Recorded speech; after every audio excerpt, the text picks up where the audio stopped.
Selamat datang di channel Roman Kehidupan, channel yang menceritakan novel dengan judul Kaya Dalam Semalam.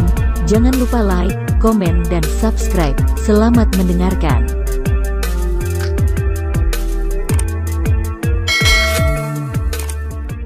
Bab 621. Guru. Song Chang-sing tiba-tiba menjadi senang. Seberapa besar? Qin Lang berkata dengan samar, 100%. Saat ini, terdengar suara dengusan yang jijik di depan pintu, sungguh membual. Qin Lang dan Song Chang-sing mengikuti arah dari suara dan melihat Song Chang-wei, Sui dan lainnya berjalan masuk ke dalam. Chang-sing, kamu cukup berani, beraninya kamu melanggar perintahku untuk menjamin tersangka, bukan? Ekspresi di wajah Song Chang-wei sangat jelek, kemudian dia menegur Song Chang-sing. Kamu merasa jabatanmu sendiri terlalu besar, bukan? Kakak, Qin Lang awalnya sudah memenuhi syarat untuk dibebaskan dengan jaminan. Menurut prosedur, dia seharusnya sudah keluar sejak lama. Song Chang-sing tanpa sadar mulai melawan kakaknya. Hanya saja kamu bersikap terlalu kejam padanya. Apalagi aku sekarang menjaminnya. Selain aku percaya pada Qin Lang, yang paling penting adalah bahwa dia bisa menyelamatkan Hui Qiao. Song Chang-sing menunjukkan sedikit kegembiraannya. Qin Lang baru saja bilang bahwa dia memiliki keyakinan sebesar 100%. Su Wei menatap Qin Lang dan tiba-tiba bertanya, apakah kamu memiliki keyakinan sebesar 100%? Qin Lang berkata dengan langsung. Benar, hehe, beraninya kamu berbicara besar seperti ini. Su Wei tertawa dengan kesan menghina. Lalu dia berkata kepada Qin Lang, kami dan 20 ahli medis lainnya telah mempelajari kondisinya dan mengeluarkan rencana yang paling terbaik. Hanya saja kami memiliki keyakinan sebesar 40%. Bagaimana bisa kamu memiliki keyakinan sebesar 100%? Kata-katamu ini juga hanya bisa menipu anak kecil saja. Jika kamu benar-benar memiliki kemampuan ini, bahkan jika kamu bukan juara di kejuaraan Bianke yang akan memasuki Persatuan Dokter Dalam Negeri, kamu juga lama terkenal di Tiongkok, mengapa aku tidak memiliki kesan apapun padamu? Meskipun Su Wei tidak berharap ada orang yang merebut kasus Song Hui Qiao, tetapi Qin Lang malah mengatakan bahwa dia memiliki keyakinan sebesar 100%, yang membuatnya merasa bahwa Qin Lang sengaja untuk mencibirnya dan sekelompok ahli juga mencibir Qin Lang setelah mendengar kata-kata ini. Qin Lang ini sungguh membual. Qin Lang menghela nafas dengan pelan.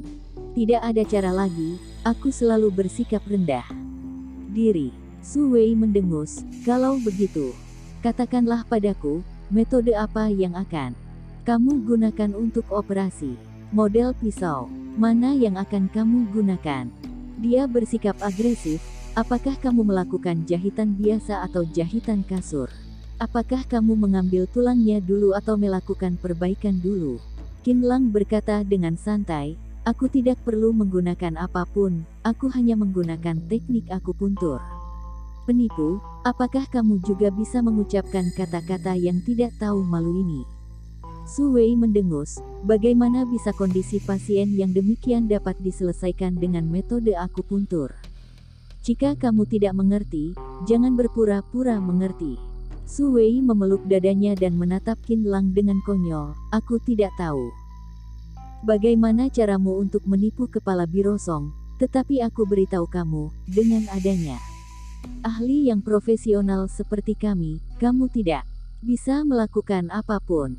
Kepala Biro Song, anak ini pada dasarnya adalah penipu. Su Wei mengingatkan Song Chang-wei, dia sama sekali tidak bisa menyelamatkan Hui Qiao, kamu jangan membiarkannya bertindak sembarang. Yang lainnya juga ikut bersuara. Selain Qin Lang yang terlalu muda dan kondisi luka pasien yang terlalu rumit, para ahli bahkan sulit untuk bertindak, bagaimana mungkin Qin Lang bisa bertindak? Song Chang-sing berkata dengan cemas. Kakak, Qin Lang, diam.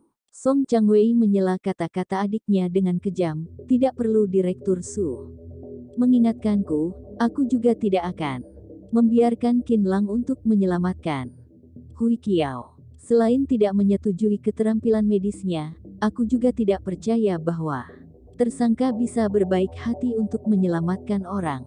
Tentu saja, Ada satu alasan lainnya, yaitu dia khawatir bahwa dirinya sendiri akan dikritik, di mana dirinya sendiri membebaskan Qinlang untuk menyelamatkan putrinya. Dia tidak ingin kedua hal ini dihubungkan bersama. Kemudian, dia menatap Qinlang dengan dingin. Qinlang, Changxing telah berupaya begitu keras untuk menyelamatkanmu. Hari ini, aku juga akan memberinya muka dan memberimu kesempatan untuk keluar. Tetapi aku ingin memberitahumu, sebelum kasus ini selesai, kamu jangan mencari masalah untukku atau tidak aku akan membawamu masuk lagi di kapan saja. Dan juga, lain kali jangan berbicara besar untuk menipu orang lain, apalagi kamu yang sedikit mengerti tentang medis. Jangan merasa bahwa dirimu sendiri adalah yang tak terkalahkan. Ingat, ada orang yang lebih hebat darimu lagi. Jangan katakan beberapa dokter jenius itu saja, bahkan keterampilan direktur Su dan lainnya di depanmu juga cukup untukmu belajar selama seumur hidup. Pergilah, jangan tinggal di sini. Dokter jenius yang kuundang akan datang. Song Changwei memiringkan kepalanya ke Qinlang dengan tidak sabar. Changxing, bawa dia keluar. Song Changxing berkata dengan marah, kakak, apakah kamu tidak bisa menuruti kata-kataku untuk kali ini? Percayalah pada Qinlang untuk kali ini. Wajah Song Changwei menjadi dingin. Keluar. Su Wei memelototi Qinlang dengan matanya yang indah. Qinlang, pergilah, jangan biarkan Tuan Song dan Kepala Biro Song berdebat karenamu. Tuan Song, aku sebenarnya tidak ingin datang malam ini, karena aku tidak memiliki kesan yang baik tentangmu. Qinlang mengisyaratkan Song Changxing untuk tidak berdebat lagi. Dia menatap Song Changwei dengan tenang dan berkata, selain kamu yang tidak berperasaan, juga karena kesombonganmu sendiri.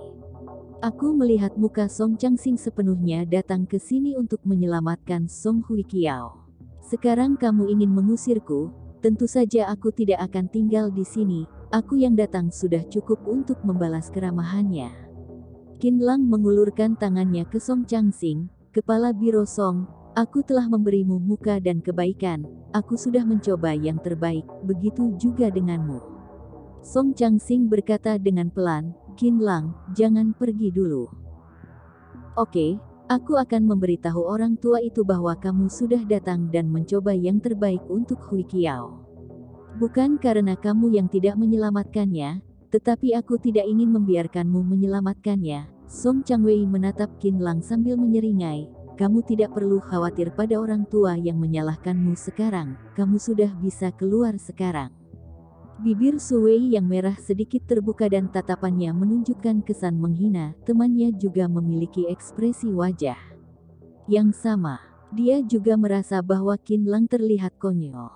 Aku akan mengatakannya untuk terakhir kalinya, aku benar-benar bisa menyelamatkan Song Huiqiao dan diperkirakan bahwa hanya aku yang bisa menyelamatkannya di seluruh Tiongkok ini. Qinlang tetap mempertahankan kedamaiannya. Aku akan keluar malam ini dan berharap Tuan Song tidak menyesalinya. Menyesal. Song Changwei mendominasi. Aku Song Changwei tidak pernah tahu apa yang dimaksud dengan menyesal. Hanya kamu yang bisa menyelamatkannya. Apakah kamu benar-benar menganggap dirimu sendiri sebagai reinkarnasi dari Bianke? Kamu yang belajar hanya sedikit itu saja sudah berpikir bahwa dirimu sendiri adalah yang tak terkalahkan di dunia ini, bukan? Kamu juga sungguh merajalela. Aku beritahu kamu, selain Direktur Su dan lainnya malam ini, aku juga telah mengundang orang lain. Jangan katakan bahwa mereka tidak sebaik dirimu. Song Changwei tidak bisa melihat orang muda yang mencari sensasi. Para ahli meneliti kondisi luka Song Huiqiao dengan hati-hati, sedangkan Qinlang tampaknya santai. Tuan Song, dokter jenius sudah datang. Saat ini, sekretaris muda dengan kepala datar berlari dengan gembira. Mereka sudah datang. Song Changwei merasa sangat gembira. Persilahkan mereka kemari segera. Putrinya sudah bisa diselamatkan. Ini adalah dokter jenius yang dia undang dengan biaya yang sangat besar. Apakah kamu masih tidak pergi? Su Wei menoleh dan menatap Qinlang. Apakah kamu ingin tinggal di sini untuk mempermalukan dirimu sendiri? Ekspresi di wajah Song Changxing terlihat suram dan hendak akan marah. Tetapi dia malah diseret oleh Qin Lang dan berjalan keluar pintu. Song Changwei dan lainnya keluar untuk menyambut dokter jenius itu. Pria tua yang botak segera muncul di depan pintu. Dia membawa seorang asisten dan berjalan masuk ke dalam. Ketika dia melihat Qin Lang, dia menjadi tercengang, kemudian dia memanggilnya dengan sangat gembira, "Halo, guru." Song Changwei, Su Wei dan lainnya menjadi tercengang dan sama sekali tidak kembali respons. Apakah Lian Fuzhen si master medis generasi pertama memanggil Qin Lang sebagai guru? Qin Lang juga terkejut. Dia benar-benar tidak mengenal pria tua ini. Mengapa pria tua ini memanggilnya guru? Bab 622. Long Yan memberitahu keseluruhan dari masalah. Tepat ketika Qin Lang ingin menanyakan tentang latar belakang orang itu, muncul lagi beberapa pria dan wanita di depan pintu. Ada seorang pria tua berpakaian mewah berjalan kemari sambil memunggungi tangannya, tetapi ketika dia melihat Qin Lang, matanya berbinar dan sikapnya menjadi sangat hormat. "Halo, Dokter Jenius Qin." Song Changwei, Su Wei dan lainnya terkejut lagi. Apa-apaan ini? Sun Jisheng yang abadi dan kuat malah memanggil Qin Lang sebagai Dokter Jenius Qin bukan? Sebelum keterkejutan mereka hilang, Yuan Shu si Raja Obat generasi pertama didesak keluar oleh orang di belakangnya, tetapi ketika dia melihat Qin Lang, dia bahkan lebih terkejut lagi. Dia tidak peduli pada apapun dan berlari untuk menyapa Qin Lang. "Halo, Dokter Jenius Qin. Aduh, untuk apa aku datang ke sini jika Anda di sini? Jika dibandingkan dengan cara mengolah pil obat, aku bahkan tidak pantas mengambil sepatu untuk Anda." Su Wei dan lainnya hampir saja jatuh. Qin Lang tidak tahu bagaimana orang-orang ini mengenalnya, tetapi dia juga tidak menyapa mereka, hanya saja menepuk pundak mereka, kemudian dia berjalan masuk ke dalam lift. Lian Fuzhen berteriak keras ke arah lift, "Hati-hati, guru." Sikapnya sangat hormat, kelopak mata Song Changwei dan lainnya berkedut. Dia tidak tahan untuk bertanya, "Tuan Lian, Tuan Ao, Tuan Sun, apakah kalian kenal dengan orang itu tadi?" "Dokter Jenius Qin, orang yang terkenal di dunia medis Tiongkok," jawab Lian Fuzhen dan lainnya secara serentak. "Hah?" Su Wei dan lainnya tercengang. Qin Lang berkata dengan santai, "Tuan ini, mengapa kamu memanggilku guru? Kamu tidak boleh untuk berpura-pura menjadi muridku." "Guru, aku adalah muridnya Tim Cook. Tentu saja aku harus memanggil Anda guru. Guru, aku benar-benar beruntung untuk bertemu dengan Anda, beruntung sekali." Tatapan Lian Fuzhen penuh dengan kesan pemujaan. "Oh, ternyata begitu." Tim Cook hanya saja mengetuk kepalanya beberapa kali padaku, tetapi aku masih belum menerimanya sebagai muridku secara resmi. Ketika bertemu dengannya, beritahu dia bahwa jangan membawa namaku lagi atau tidak dia akan dihukum berat, kata Qin Lang dengan santai. Lian Fuzhen menurutinya, sedangkan Song Changwei dan Su Wei tercengang. Mereka merasa sangat terkejut. Tim Cook adalah salah satu dari sedikit ahli di dunia. Sulit bagi Song Changwei yang mengundang Tim Cook keluar untuk konsultasi, sedangkan Su Wei juga tahu posisi Tim Cook di dunia medis. Berfoto dengan Tim Cook adalah sebuah kehormatan bagi mereka semua, tetapi tak terduga bahwa ahli yang demikian malah ingin berguru pada Qin Lang, sedangkan Qin Lang masih tidak menyetujuinya. Ya Tuhan, keterampilan medis apa yang dimiliki oleh sosok tokoh itu?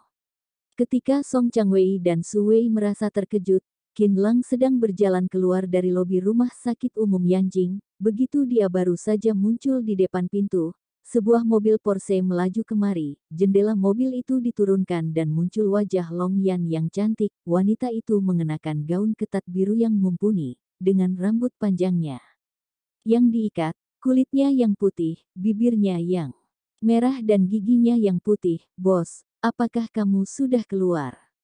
Ayo masuk ke dalam mobil." Long Yan juga sekaligus melemparkan sebuah jimat untuk Qin Lang, "Usir nasib. Sialmu." Qin Lang tertawa dan masuk ke dalam kursi sebelah pengemudi. "Bagaimana bisa kamu tahu bahwa aku di sini? Sejak kamu dikurung, aku telah mengatur orang di kantor polisi cabang. Aku mengawasi setiap gerakanmu.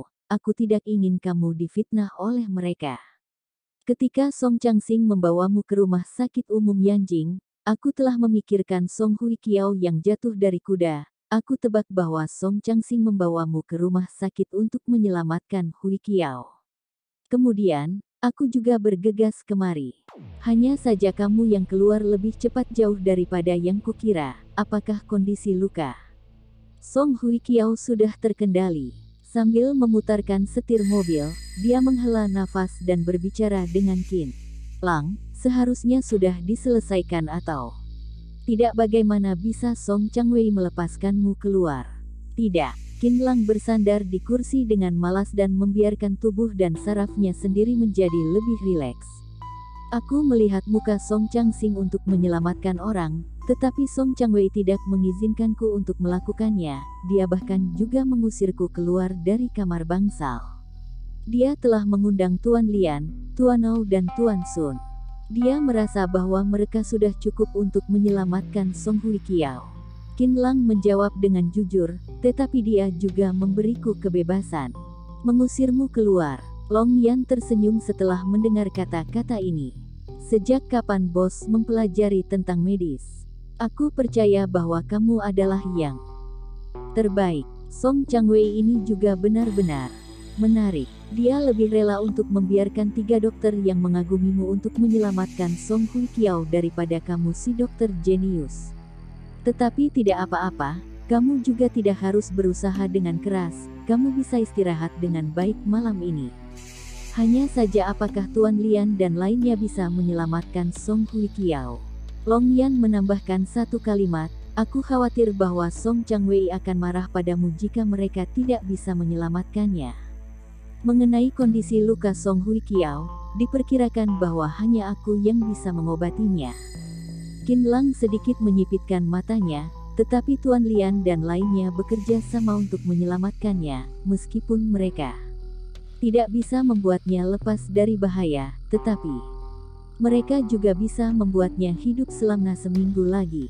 Selama waktu ini, jika Song Changwei dan lainnya memohon padaku dengan tulus, aku akan membantu. Jika Song Changwei masih mementingkan harga dirinya sendiri, maka aku juga tidak akan berinisiatif untuk menyelamatkannya. Qin Lang mengetuk jendela mobil dengan jari tangannya. Meskipun Song Changwei adalah sosok tokoh besar, tetapi aku juga tidak akan mengandalkannya untuk berdiri dengan kokoh. Song Changwei ini sedikit tidak berperasaan. Long Yan meminta maaf, Qin Lang, maafkan aku seharusnya tidak membiarkanmu berhubungan dengannya, yang membuatmu hampir saja tidak bisa keluar. Itu bukan urusanmu. Song Changwei terlalu menyombongkan dirinya sendiri. Sedangkan aku akan berhubungan dengannya. Baik cepat ataupun lambat, bagaimanapun, dia adalah kepala biro departemen medis. Qin Lang mengubah topik pembicaraannya. Oh iya, aku dengar bahwa kamu yang menyelamatkan Song Hui Kiao bukan? Benar, aku pergi ke arena berkuda di sore tadi untuk bertemu dengan seorang tamu besar. Wajah Long Yan yang cantik penuh dengan senyuman. Ketika aku keluar, aku mendengar suara berisik dan orang yang berkuda itu dalam bahaya, sehingga aku langsung menembak kuda itu sampai mati. Saat itu, aku tidak tahu bahwa orang itu adalah putrinya Song Changwei. Lagi pula, dia mengenakan pelindung lutut dan helm, sehingga aku tidak bisa mengenalinya tanpa melihatnya dengan cermat. Tetapi ini hanyalah masalah usaha dan aku tidak pernah menyangka bahwa aku membiarkan Song Changwei berhutang budi padaku. Dengan karakternya yang demikian, juga jangan mengambil kebaikan ini untuk mengancamku. Dia menggambarkan kronologinya dengan singkat, sepertinya menyelamatkan nyawa orang ini tampaknya sepele baginya. Long Yan, kamu sudah berubah, kamu sudah bukan lagi gadis kecil yang menunggu orang lain untuk melindungimu. Qin Lang memujinya, maaf telah merepotkan kalian belakangan ini. Untuk apa kamu bersikap sopan padaku? Bos, kamu sudah menjadi bos di dalam hatiku sejak awal. Hanya saja aku merasa bahwa semua yang terjadi belakangan ini tidak seperti karaktermu. Siapa yang membimbingmu di belakang? Long Yan, kamu tidak memiliki energi yang besar ini untuk memobilisasi Song Changxing dan Song Changwei, yang langsung menjatuhkan keluarga Meng dan membalikkan kasusnya untukku, kata Qin Lang. Long Yan menatap persimpangan jalan di depan dan tersenyum. Apa yang kamu tebak? Sudah benar, semuanya ini karena ada orang yang mengajariku di belakang. Aku juga tidak tahu siapakah dia, tetapi aku melihat bahwa orang itu bisa menyelamatkanmu sepenuhnya. Sehingga aku melakukan apa yang dia katakan. Aku merasa sangat bahagia, karena melakukan sesuatu hal untuk bos adalah kebahagiaan terbesar dalam hidupku. Oh, orang di belakang. Mengapa aku tidak tahu? Qin Lang merasa sedikit bingung. Apakah kamu tidak tahu? Long Yan terkejut dan menyimpan senyumannya. Dia jelas berkata bahwa dia sangat akrab denganmu. Mungkin saja orang itu sedang berbohong, bukan? Long Yan merasa aneh. Tetapi semuanya ini telah membuktikan bahwa dia bukan sedang menyakiti kita, melainkan menyelamatkan kita dengan tulus. Apakah kamu pernah bertemu dengannya? Siapakah dia dan sudah berapa tua? Dia. Qin Lang tenggelam dalam pikirannya. Bab 623. Memutuskan untuk ikut berpartisipasi dalam kompetisi. Aku belum pernah bertemu dengan orang itu, aku hanya menghubunginya melalui panggilan, kata Long Yan. Jika kamu menghubunginya melalui panggilan, mengapa kamu percaya padanya dan melakukan apapun yang dia minta? Qin Lang merasa bingung. Dia mengirimkan semua informasi tentang Meng Yaodong. Demi menyelamatkanmu, aku bertaruh untuk percaya bahwa dia adalah temanmu. Long Yan menggigit bibirnya, seolah-olah dia telah membuat tekad yang besar saat itu. Sekarang itu membuktikan bahwa penilaianku benar. Meng Yaodong sudah pergi dan tuduhanmu juga telah dihapuskan. Setelah mendengar kata-kata ini, Qin Lang menjadi berhenti dan berpikir bahwa siapa yang memiliki kekuatan yang sebesar ini. Dia memiliki banyak musuh dan banyak teman. Dia juga tidak bisa berpikir teman manakah itu untuk saat ini. Long Yan tersenyum. Tanpa adanya informasi ini dan tanpa adanya serangan yang fatal ini, diperkirakan bahwa kamu tidak bisa menghapus kejahatanmu di dalam kantor polisi. Qin Lang menghela nafas. Aku akan berterima kasih kepada teman yang tidak ingin muncul ini jika ada kesempatan.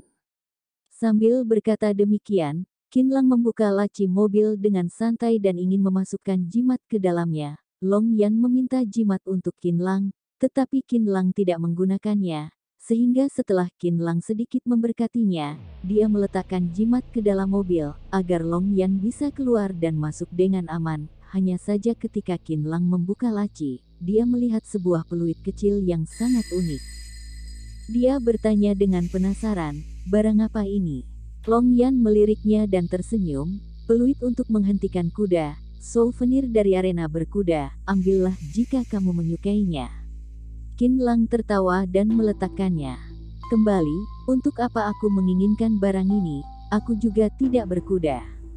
Hanya saja Qin Lang berbisik di dalam hatinya, untuk apa arena berkuda memberi peluit ini sebagai souvenir? 15 menit kemudian, mobil melaju ke pintu balai Huichun.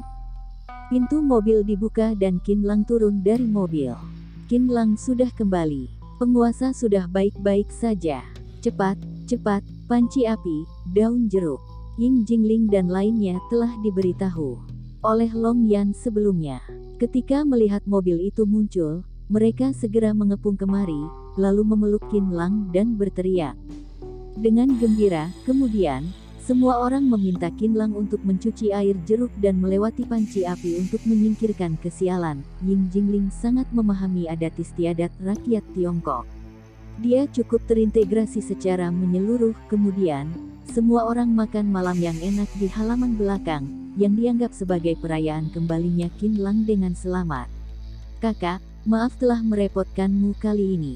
Qin Lang sudah tahu apa yang terjadi di klinik. Ketika Qin Lang tidak ada di klinik selama beberapa hari ini, Ying Jingling juga dianggap telah menjadi tulang punggungnya balai Hui Chun.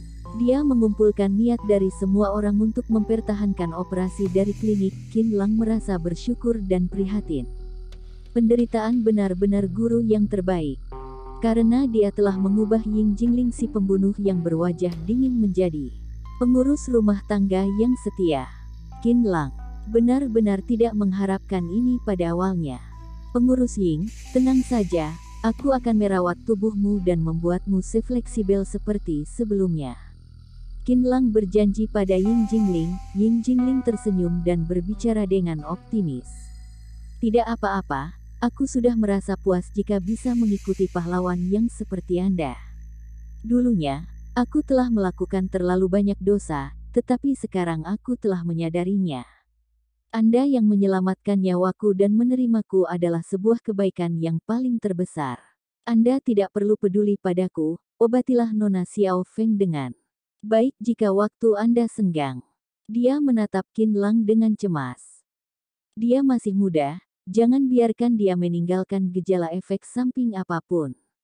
Qin Lang melambaikan tangannya, kamu tidak perlu khawatir tentang hal ini. Aku pasti akan merawat Xiao Feng, tetapi aku juga harus menyembuhkanmu.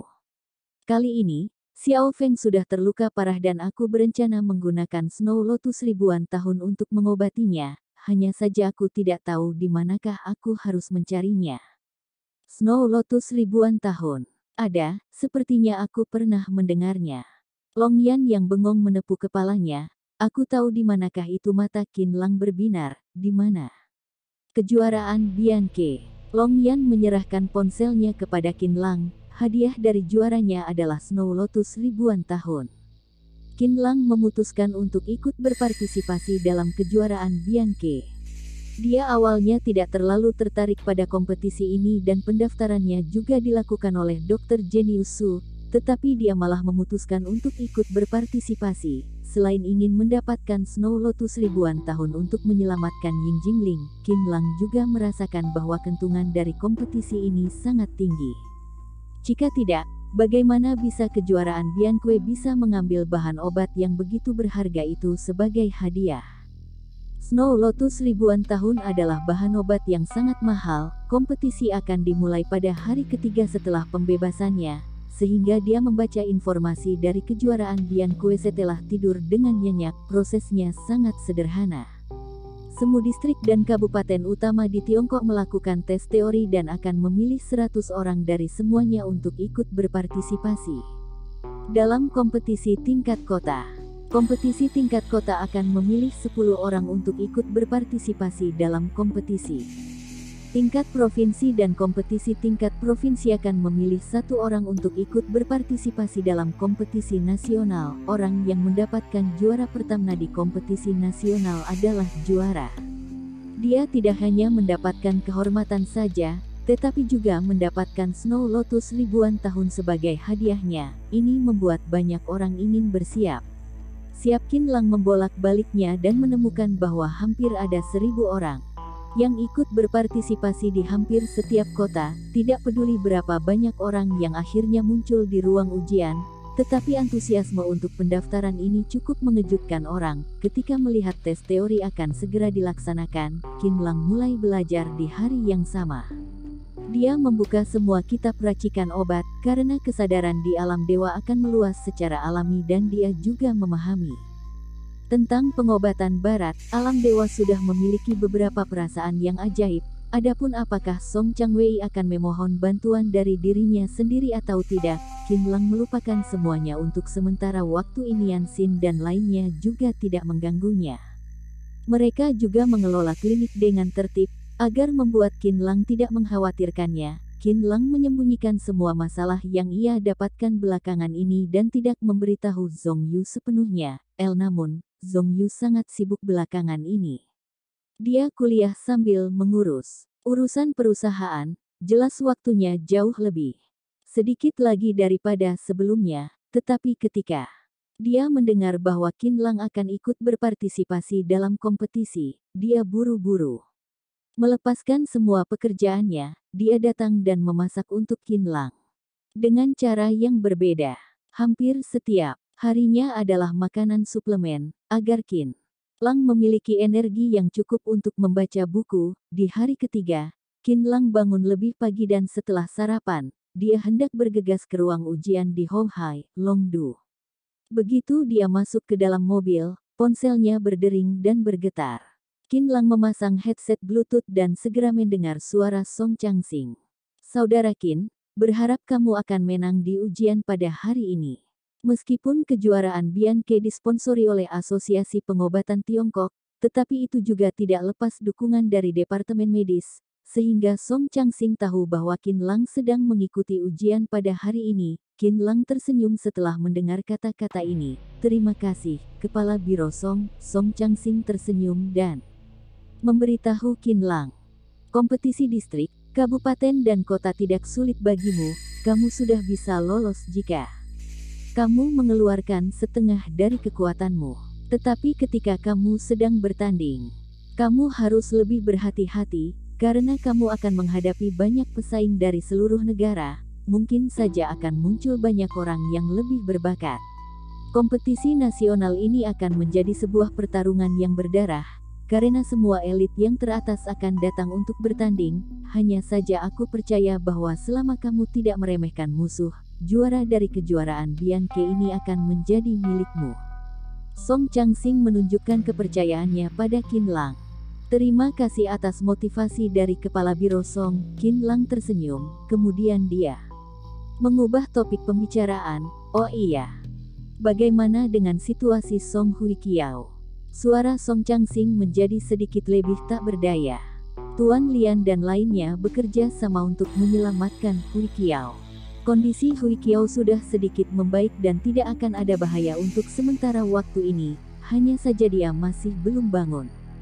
Aku sekali lagi menyarankan kakakku mencarimu untuk menyelamatkannya, tetapi dia malah tidak ingin melepaskan mukanya dan tidak mengizinkanku untuk membawamu kemari. Tuan Lian dan lainnya akan terus melakukan teknik akupuntur selama beberapa hari ini. Setelah kondisi tubuh Hui Kiao sedikit lebih membaik, mereka akan memikirkan cara untuk mencabut tulang rusuk itu. Tuan Ao dan lainnya melakukannya selangkah demi selangkah dan membuat orang merasa lebih tenang, tetapi aku merasa bahwa lebih baik bagimu untuk menyelamatkannya. Selama 2 hari ini, Song Changsing telah membujuk Song Changwei berkali-kali, tetapi kakaknya masih bersikeras dan tidak ingin berurusan dengan Qin Lang. Kakaknya juga tidak memberinya muka ini. Ini adalah jodohku dengan pasien. Bab 624. Transformasi ajaib dari Yan Mi. Qin Lang menghela nafas dengan pelan, tetapi kamu juga tidak perlu khawatir. Seharusnya Tuan Lian dan lainnya bisa menstabilkan kondisinya. Rencana mereka untuk merawat kondisi tubuh dulu, lalu mencabutnya itu sudah benar. Sembuhkan dulu sisa luka-lukanya, sehingga kondisi tubuh Song Hui Kiao sedikit lebih membaik dan risiko operasinya akan jauh lebih kecil. Dia menghibur Song Changsing. Kalian juga bisa meminta bantuan dari timku. Tim super yang dia pimpin memiliki pengalaman bedah yang hebat. Kakakku telah menghubungi timku. Song Changsing menyimpan suasana hatinya yang tertekan. Tetapi dia pergi ke Si Meng lagi dan mendengar bahwa dia telah memenangkan medali ksatria khusus. Dia telah menjadi pusat perhatian belakangan ini dan telah mencapai hasil yang luar biasa. Kemungkinan besar dia akan menjadi presiden dari Asosiasi Pengobatan Internasional untuk berikutnya. Song Changsing terkekeh. Saudara Qin, kamu harus bekerja keras, muridmu sekarang jauh lebih terkenal darimu. Qin Lang menjawabnya sambil tersenyum, tenang saja, aku pasti akan memenangkan kejuaraan Bianke kali ini. Oke, Saudara Qin, aku tidak menundamu untuk ujian. Song Changsing melihat waktu dan hendak ingin mengakhiri topik pembicaraannya. Apalagi aku juga harus pergi mengurus kekacauan di keluarga Yang.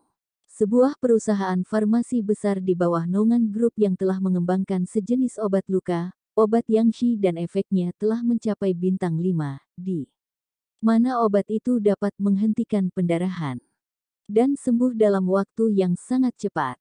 Produk ini telah mengambil 70% dari pasar kelas atas dalam waktu kurang dari sebulan. Yang Zhangwo si bajingan itu lebih berhati hitam. Setiap batch produk tidak masuk ke harga normal, melainkan dia langsung melakukan pelelangan di pintu masuk pabrik farmasi dengan harga yang sangat tinggi. Dengan cara ini, Yang Zhangwo tidak hanya mendapatkan banyak uang, tetapi para agen juga terus berjuang untuk mendapatkan barangnya. Puluhan orang telah terluka selama beberapa hari ini dan telah menyebabkan pengaruh yang buruk.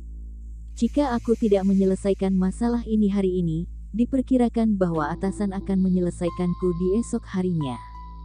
Setelah Song Chang-sing melampiaskan ketidaksenangannya, dia tersenyum, "Saudara Qin, semoga kamu lancar dengan segalanya." Setelah menutupi panggilan, Qin Lang menyalakan mobilnya segera, tetapi hanya sedikit menyipitkan matanya. Obat yang salep luka.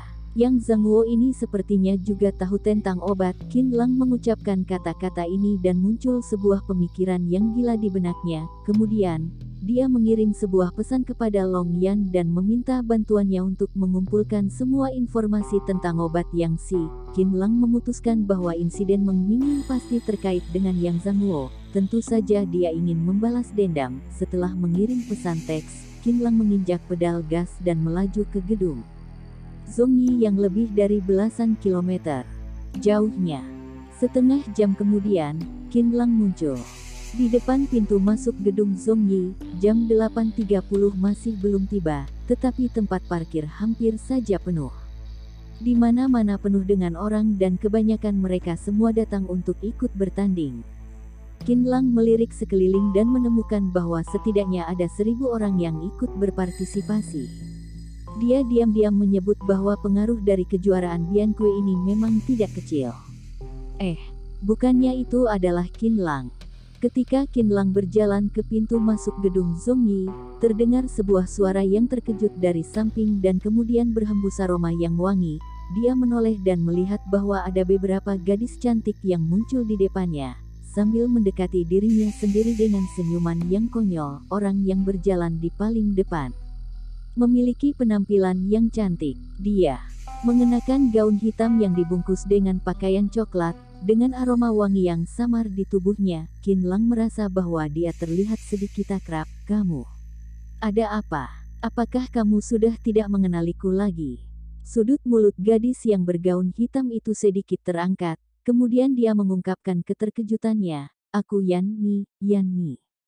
Qin Lang terkejut setelah mendengar namanya. Kemudian dia menepuk kepalanya dan berkata sambil tertawa, "Perubahanmu sangat besar." Qin Lang mengulurkan tangannya, "Sudah lama tidak bertemu, kamu berubah menjadi lebih cantik lagi." Sebelum ketika Yan Ni meracuninya, Qin Lang juga melewatinya saja. Lagi pula, Yan Ni tertipu dan sepertinya dia tahu bahwa dirinya sendiri yang salah, yang selalu malu untuk bertemu dengannya dan Song Yu. "Sebenarnya kamu sudah mengenaliku sejak awal bukan?" Tak terduga bahwa Yan Ni tidak berjabat tangan dengan Qin Lang, melainkan dia menggelengkan kepalanya sambil menatap Qin Lang dengan tak berdaya. "Hanya saja berpura-pura sengaja untuk bertemu secara kebetulan bukan? Hais, setelah sekian lama ini, kamu masih mencariku, untuk apa?" "Sial, apa-apaan bertemu secara kebetulan? Apa-apaan mencarimu? Bisakah untuk tidak berakting?" Suasana hati Qin Lang menjadi kacau setelah bertemu dengan Yan Ni. "Apa-apaan ini? Aku datang ke sini untuk ujian." Yan Ni mengacak-acak rambutnya dengan santai, lalu dia menatap Qin Lang sambil tersenyum konyol. "Qin Lang, kamu selalu menyukaiku bukan?" "Saat itu, aku tidak begitu percaya, tetapi kemudian aku telah mengerti bahwa seharusnya kamu tidak akan begitu gila. Aku selalu menghindarimu, tetapi sepertinya kamu selalu membuntuti keberadaanku. Qin Lang, apa yang harus kukatakan padamu?" Di tatapan beberapa teman wanitanya yang terkejut, Yan Ni terus menunjukkan citra dirinya yang baik. "Qin Lang, aku akan mengatakannya sekali lagi dan juga terakhir kalinya, tidak ada kemungkinan bagi kita." Dia mengangkat bahunya dan berkata, "Lebih baik kamu melupakannya saja, jangan buang-buang waktumu untukku." Beberapa teman wanitanya merasa prihatin bahwa ketika Yan Ni yang begitu cantik, pada saat itu, dia juga tidak menyukai Qin Lang, yang terlihat biasa-biasa saja. Apakah seorang pecundang seperti dia juga bisa mengejar Yan Ni yang cantik? Yan Ni mengetuk sepatu hak tingginya, lalu dia maju selangkah dan mengedipkan matanya yang indah. "Qin Lang, kita hanya bisa menjadi teman selama seumur hidup ini, oke?" "Yan Ni, kamu terlalu banyak berpikir. Qin Lang menunjukkan tiket masuknya dan mengguncangnya. Aku datang ke sini untuk mengikuti tes tertulis kejuaraan Bianke, sama sekali tidak ada hubungannya denganmu. Aku bahkan tidak tahu bahwa kamu akan muncul di sini. Qin Lang menunjuk ke arah aula. Selain itu, aku juga akan mengatakannya sekali lagi, aku benar-benar tidak memiliki perasaan padamu dan juga tidak pernah menyukaimu. Apakah kamu tidak merasa bahwa pemikiranmu sangat aneh atau bahkan jauh lebih tidak normal? Qin Lang merasa bahwa Yan Ni sedikit tidak normal. Bagaimana bisa dia berbicara omong kosong yang seperti ini? Ketika melihat tiket masuk, Yan Ni dan lainnya terkejut, seolah-olah mereka tidak menyangka bahwa Qin Lang datang untuk ikut bertanding. Tetapi Yan Ni segera menyingkirkan rasa canggungnya dan tertawa. Aku tidak percaya jika kamu tidak pernah menyukaimu. Apakah aku benar-benar kalah dari Zhong Yu? Hehe, siapakah dia? Jika benar-benar tidak memikirkanku, mengapa kamu selalu merindukanku? Tidak hanya tahu bahwa aku datang untuk ikut bertanding hari ini, tetapi kamu juga berjuang untuk mengikuti ujian di ruang ujian yang sama denganku, bukan? Kamu adalah lulusan sarjana teknik, tetapi kamu datang jauh-jauh ke Yanjing untuk mengikuti ujian medis. Apakah ini adalah pemikiran dari orang normal? Apakah kamu masih bilang bahwa ini bukan karenaku? Sudahlah, jujur saja, kamu tidak akan bisa mengejar gadis seperti ini. Yan Ni tersenyum, seolah-olah dia bisa membaca pikiran Qin Lang. Qin Lang menjadi bingung. Dia sudah tidak perhitungan tentang segalanya dengan Yan Ni ini demi Zhong Yu. Lagi pula, waktu sudah berlalu dan Qin Lang sudah memberinya pengampunan yang sangat besar, tetapi Yan Ni malah membolak-balikkan fakta. Apakah Yan Ni masih tidak tahu metode kotor apa yang dia gunakan untuk mengejar dirinya sendiri? Lagi pula, Yan Ni adalah orang yang belajar tentang menyanyi dan menari. Bagaimana bisa dia tiba-tiba mengikuti kompetisi pengobatan Tiongkok? Ini baru bukan pemikiran dari orang normal. Qin Lang malah merasa bahwa Yan Ni sengaja datang untuk mencarinya. Hanya saja tidak peduli seberapa besar upayamu, kamu tidak akan bisa mendapatkanku. Aku sekarang telah menjadi seorang dokter pengobatan Tiongkok di rumah sakit umum Yanjing, sedangkan kamu tidak memiliki pencapaian apapun. Kita benar-benar orang yang berasal dari dua dunia yang berbeda. Sahabatku sekalian, ayo kita masuk untuk ujian. Yan Ni melambaikan tangannya dan membawa teman-temannya berjalan masuk ke dalam aula. Qin Lang tercengang. Dia tahu spesifikasi dari rumah sakit umum Yanjing. Bagaimana bisa seorang pekerja sastra dan seni seperti Yani tiba-tiba menjadi dokter pengobatan Tiongkok? Apalagi jika ini bukan sihir.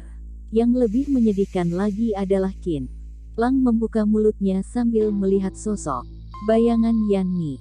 Dia tidak menyangka bahwa dirinya sendiri yang datang untuk ujian malah dianggap sebagai anjing yang tergila-gila dengan kecantikan.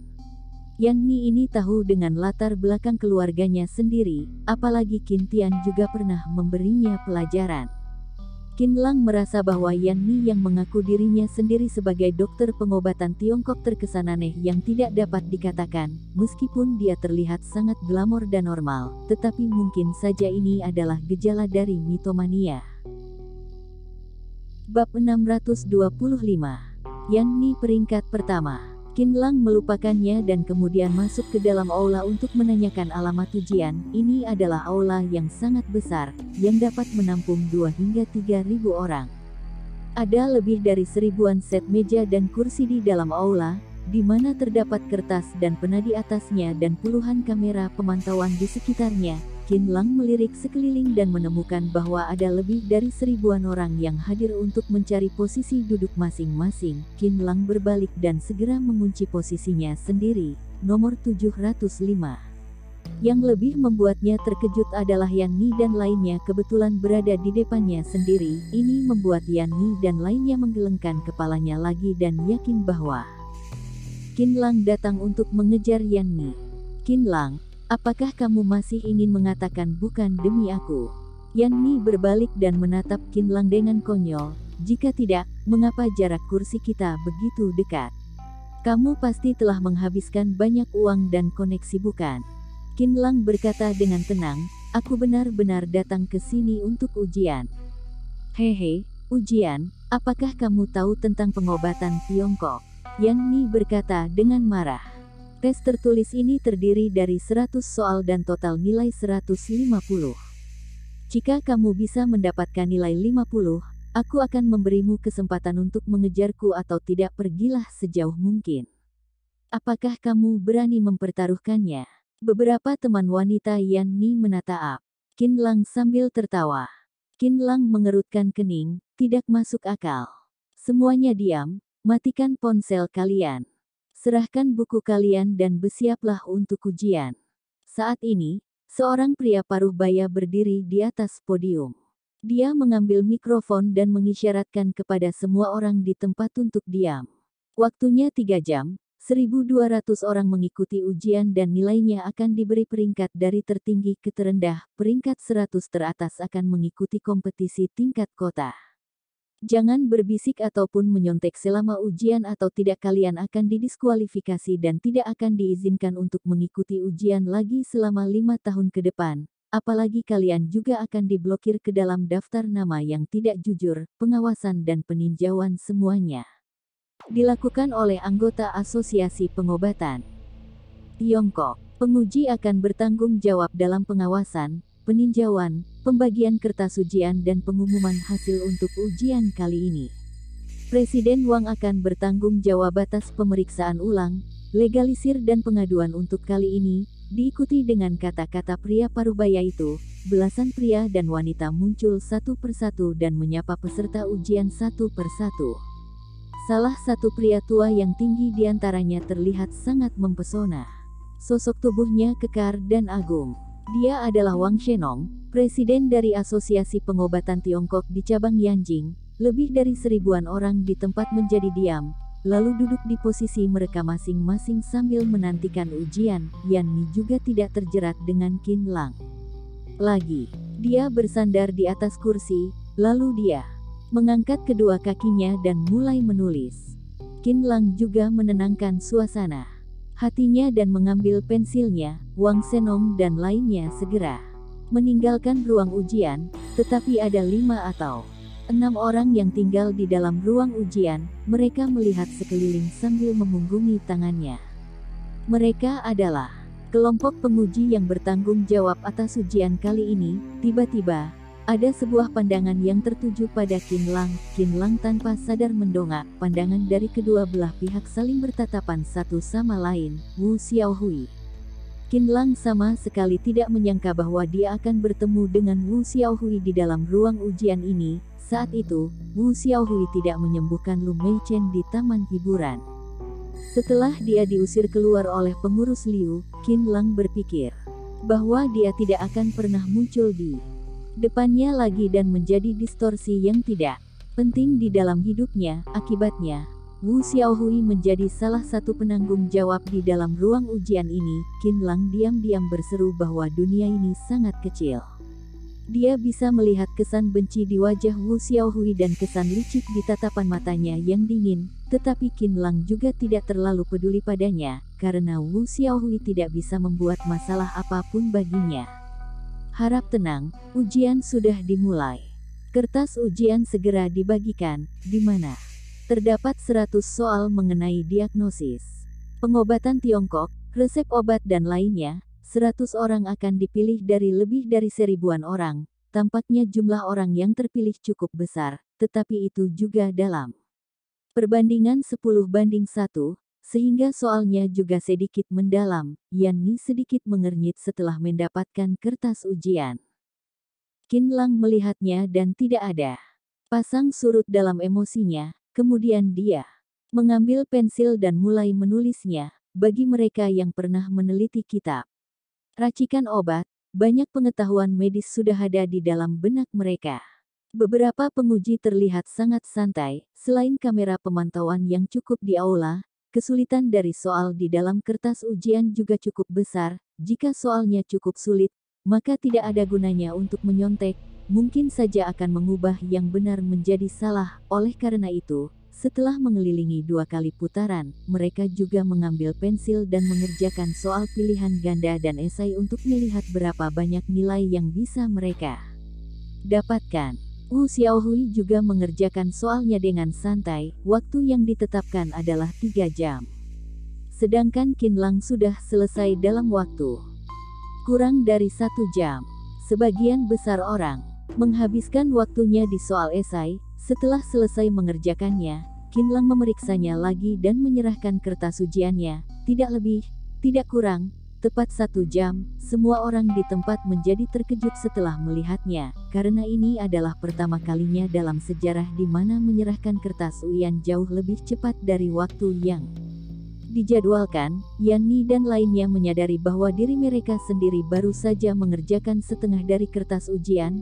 Kemudian mereka menatap Qin Lang yang pergi dengan sedikit kesan jijik di wajah mereka. Tidak diherankan lagi bahwa Qin Lang tahu tentang apapun, sehingga dia menyerahkan kertas ujiannya dengan cepat. Selain itu, menyerahkan kertas ujian lebih cepat juga ada maksud untuk menarik perhatian Yan Ni secara disengaja.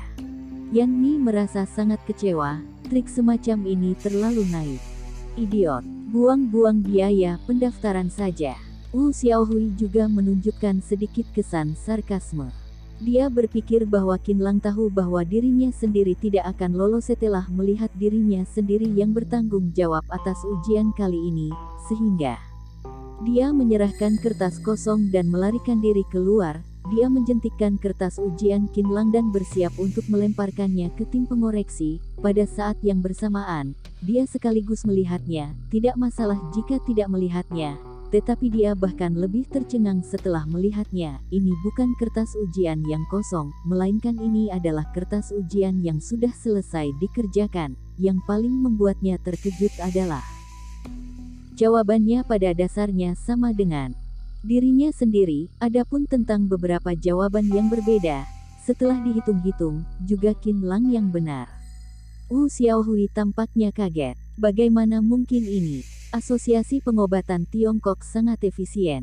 Mereka tidak hanya mengatur staf yang cukup untuk mengawasi ruang ujian, tetapi juga mengatur sejumlah besar staf untuk mengoreksi kertas ujian. Oleh karena itu, setelah ujian di pagi harinya, nilai akan diumumkan pada sore harinya, jam 5:05 sore, di atas podium aula. Wu Xiaohui dan beberapa penanggung jawab lainnya mengambil kertas ujian yang telah dipindai dan membagikannya satu persatu ke semua orang. Ekspresi di wajah semua orang terus berfluktuasi karena nilai mereka. Jika dibandingkan dengan kegugupan Yan Ni dan lainnya, Qin Lang terlihat tenang. Nilai dari lebih dari 200 orang pertama semua adalah 7 hingga 80 dan peserta yang berada di peringkat ratusan tersingkir secara otomatis. Hal ini membuat suasana di tempat menjadi semakin tertekan. Liu Jing, nilai 107, peringkat ke-97, semua orang di tempat berseru, meskipun nilainya tidak bagus, tetapi peringkatnya sudah menakdirkannya untuk mengikuti kompetisi tingkat kota. Liu Jing yang dipanggil menjadi bersorak. Bai Wanian, nilai 113, peringkat ke-78. Yang Fuzong, nilai 108, peringkat ke-93. Ketika dibacakan nilai-nilai yang bagus, ada banyak suara teriakan di tempat, yang meredakan suasana yang tertekan di tempat. Yan Ni, nilai 130, peringkat pertama. Ketika nilai ini dibacakan, semua orang di tempat menjadi terkejut. Nilai ini membuat semua orang menjadi pusing dan menatap Yani. Banyak orang diam-diam menyebutnya bahwa kebijaksanaan dan keindahannya hidup berdampingan. Yan Ni pergi mengambil kertas ujiannya dengan sombong dan melirik Qin Lang secara disengaja ataupun tidak, dengan kesan menghina yang tidak dapat dikatakan. Tampaknya dia sedang berkata bahwa dia dan Qin Lang benar-benar orang yang berbeda dari dua dunia. Butuh waktu 1 jam untuk membagikan kertas ujian dan semua orang telah mendapatkan kertas ujiannya sendiri. Sedangkan Qin Lang masih dalam tangan kosong tanpa menunggu Yan Ni dan lainnya mengejeknya. Qin Lang langsung berdiri dan berkata, "Penguji, aku tidak mendapatkan kertas ujian, tidak mendapatkan kertas ujian." Banyak orang yang menoleh untuk menatapnya seketika. Yan Ni mencibir. Diperkirakan bahwa nilainya terlalu rendah, sehingga penguji malu untuk membagikannya untukmu, agar kamu tidak dipermalukan di tempat. Apakah kamu masih berani meminta kertas ujian? Apakah kamu tidak takut malu? Beberapa teman wanita Yanni tertawa terbahak-bahak. Wu Xiaohui sepertinya telah menduga bahwa Qin Lang akan bertanya, sehingga dia menjawabnya dengan dingin. Qin Lang, kami tidak membagikan kertas ujianmu padamu, apakah kamu masih tidak mengakuinya? Qin Lang menjawabnya tanpa sopan, aku tidak mengakui apapun, aku hanya tahu bahwa aku tidak mendapatkan kertas ujian dan juga tidak tahu dengan nilaiku sendiri. Alasan kami tidak membagikan kertas ujianmu adalah karena tim penguji merasa bahwa kamu menyontek.